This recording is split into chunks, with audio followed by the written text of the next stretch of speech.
The United States is striking back at Russia for interfering in the 2016 presidential election with the strongest response since President Trump took office. That word came today as officials also accused Moscow of a sweeping campaign to disrupt key industries.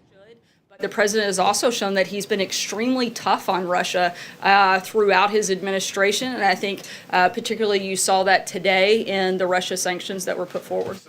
With the announcement, the Trump administration officially moved to punish Russia for cyber attacks and election meddling in the United States and Europe. The sanctions target 19 Russians, 13 of whom have been indicted already in special counsel Robert Mueller's investigation. The 13 worked at a place called the Internet Research Agency in St. Petersburg. It is accused of orchestrating a vast online campaign of chaos and disinformation during the 2016 U.S. election.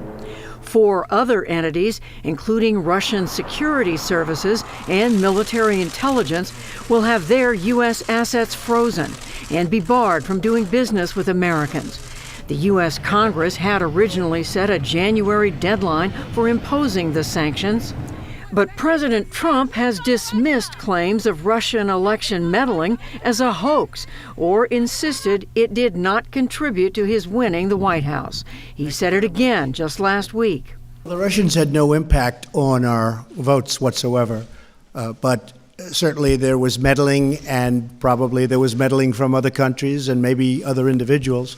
Still, White House officials joined the U.S. Treasury, the FBI, Homeland Security, and intelligence agencies in making today's announcement.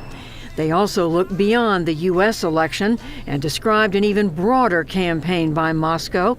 It allegedly includes meddling in French and German elections, Russia's annexation of Crimea and interference in eastern Ukraine, and a cyber attack that crippled computers across Europe, Asia, and the Americas last June.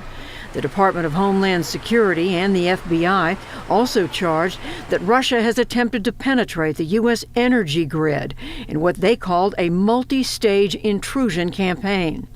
The head of the Internet Research Agency scoffed at the U.S. actions. Yevgeny Prigozhin said he has no business in the U.S. and will not be affected. Russia's deputy foreign minister said his government has begun to prepare a response to the sanctions. We'll take a longer look at all of this right after the news summary.